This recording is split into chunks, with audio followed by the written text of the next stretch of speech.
만일 의복에 나병 색점이 발생하여 토롯에나 베옷에나 배나 털의 날에나 씨에나 혹 가죽에나 가죽으로 만든 모든 것에 있으되 그 의복에나 가죽에나 그 날에나 씨에나 가죽으로 만든 모든 것에 병색이 푸르거나 붉으면 이는 나병의 색점이라 제사장에게 보일 것이요 제사장은 그 색점을 진찰하고 그것을 2례 동안 간직하였다가 2례 만에 그 색점을 살필지니 그 색점이 그 의복의 날에나 씨에나 가죽에나 가죽으로 만든 것에 퍼졌으면 이는 악성 나병이라. 그것이 부정하므로 그는 그 색점 있는 의복이나 털이나 배의 날이나 씨나 모든 가죽으로 만든 것을 불사를 지니 이는 악성 나병인즉 그것을 불사를 지니라. 그러나 제사장이 보기에 그 색점이 그 의복의 날에나 씨에나 모든 가죽으로 만든 것에 퍼지지 아니하였으면 제사장은 명령하여 그 색점 있는 것을 빨게 하고 또 2례 동안 간직하였다가 그 빤 것을 볼지니 그 색점의 빛이 변하지 아니하고 그 색점이 퍼지지 아니하였으면 부정하니 너는 그것을 불사르라. 이는 거죽에 있든지 속에 있든지 악성 나병이니라. 빤 후에 제사장이 보기에 그 색점이 엷으면 그 의복에서나 가죽에서나 그 날에서나 씨에서나 그 색점을 찢어버릴 것이요 그 의복의 날에나 씨에나 가죽으로 만든 모든 것의 색점이 여전히 보이면 재발하는 것이니 너는 그 색점 있는 것을 불사를지니라. 내가 빤 의복의 날에나 씨에나 가죽으로 만든 모든 것에 그 색점이 벗겨졌으면 그것을 다시 빨아야 정하리라. 이는 토롯에나 베옷에나 그 날에나 씨에나 가죽으로 만든 모든 것에 발생한 나병 색점에 정하고 부정한 것을 진단하는 규례이라. 월요일 아침 말씀 묵상으로 복된 하루를 힘차게 시작하시는 사랑하는 길 위의 교회 교회 여러분, 좋으신 주님께서 오늘 우리의 삶 모든 자리 가운데 함께 동행하여 주시며 걸음을 승리의 길로 인도해 주시기를 간절히 축복합니다. 여러분, 어제 우리는 함께 부활하신 주님을 찬양했습니다. 죽음을 이기시고 부활의 첫 열매가 되신 주님 앞에 우리의 마음은 벅찼죠. 그런데 오늘 부활의 아침 다음 날을 맞이하는 우리에게 하나님은 전혀 다른 곳을 바라보게 하십니다. 레위기, 그것도 옷에 생긴 곰팡이에 대한 규례입니다. 왜일까요? 부활의 감격은 예배당 안에서만 머물러서는 안 됩니다. 그 은혜가 우리의 일상 속 가장 작은 곳까지 스며들어야 하기 때문입니다. 그럴 때 진정 부활의 그리스도인으로서 살아갈 수 있게 되죠. 우리들 보통 큰 죄는 경계하면서도 작은 죄 혹은 죄라고 부르기에도 하찮아 보이는 일들에는 너그러움을 갖습니다.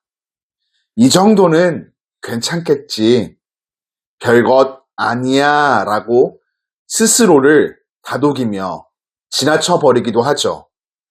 그런데 오늘 말씀은 우리의 그런 생각과는 전혀 다른 하나님의 기준을 보여줍니다. 오늘 본문은 옷에 생긴 나병에 대해 다루죠. 의복에 피부병이 생긴다니 낯설게 느껴지는 대목인데요. 이는 전염성이 있는 곰팡이에 관한 내용입니다. 다시 말하면 곰팡이에 관한 규례라고 말할 수 있겠죠. 겉으로 보면 지극히 사소해 보입니다. 옷에 생긴 작은 얼룩일 뿐이죠. 그런데 하나님은 이것을 그냥 지나치지 않으십니다. 왜 그런 것일까요?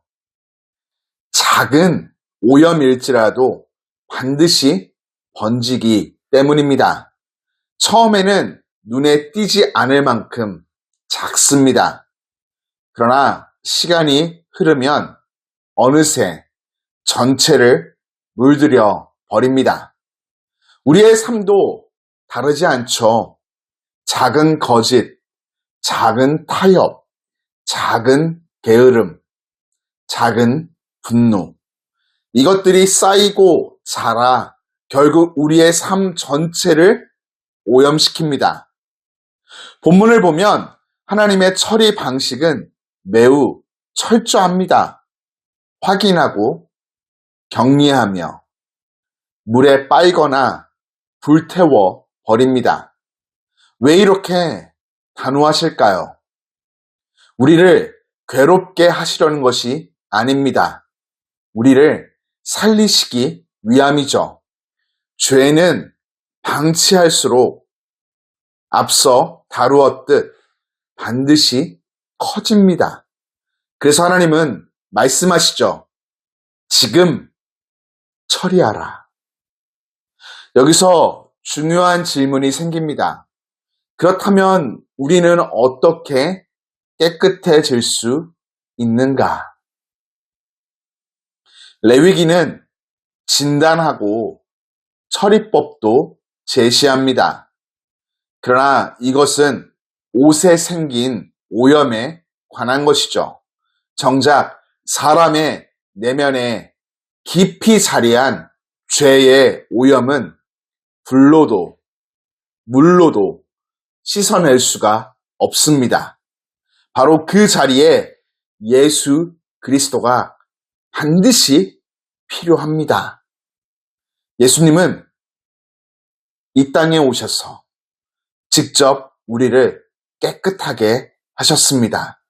우리가 감당해야 할 죄를 대신 십자가에서 지셨고 우리 힘으로 해결할 수 없는 오염을 십자가 위에서 완전히 처리하셨습니다. 그리고 사흘 만에 부활하심으로 선언하셨습니다. 그 처리는 완전하다.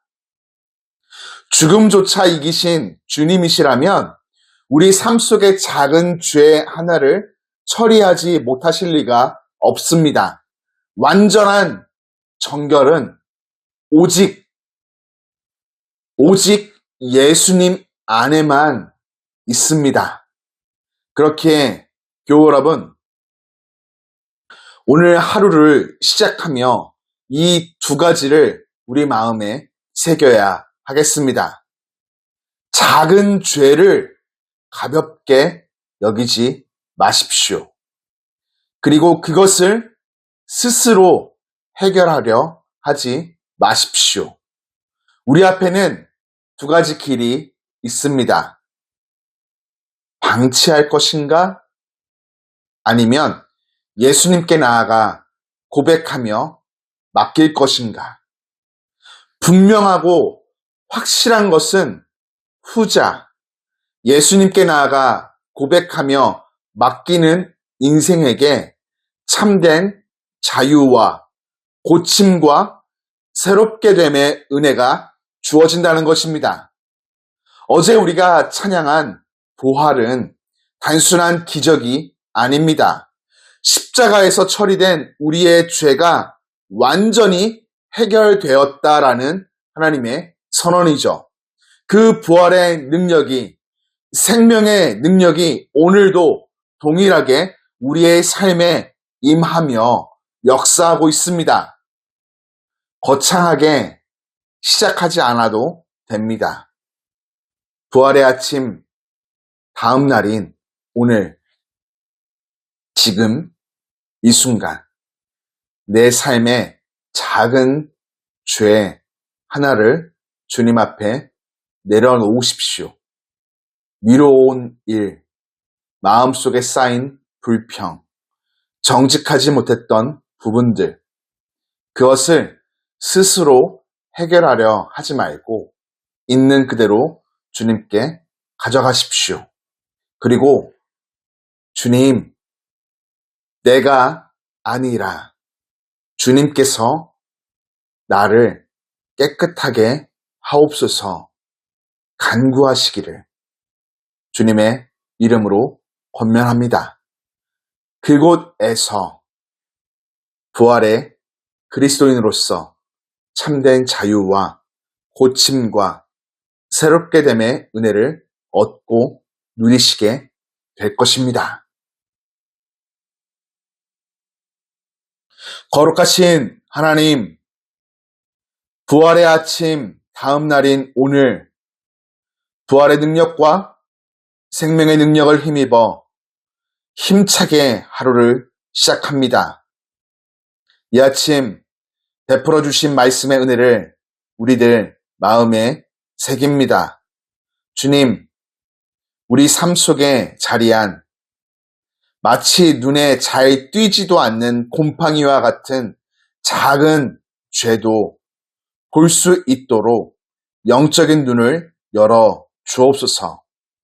그것을 가볍게 여기지 않게 하시고 지금 이 자리에서 십자가 앞에 나아가 겸손히 회개함으로 정결함을 구하게 하옵소서. 내 힘이 아닌 예수 그리스도의 십자가 죄사함의 은혜와 부활의 능력으로 깨끗함이 회복되며 새롭게 변화받게 하여 주옵소서. 오늘 하루 우리의 말과 생각과 행동 가운데 거룩함이 흐르게 하시고 작은 죄 앞에 타협하지 않고 넘어질 때마다 다시금 주님께로 나아가는 은혜를 허락해 주옵소서. 부활하신 주님이 오늘도 우리와 함께하고 계심을 믿습니다. 그 능력으로 오늘을 거룩하게 살아가며 승리하게 하옵소서. 예수님 이름으로 기도드립니다. 아멘.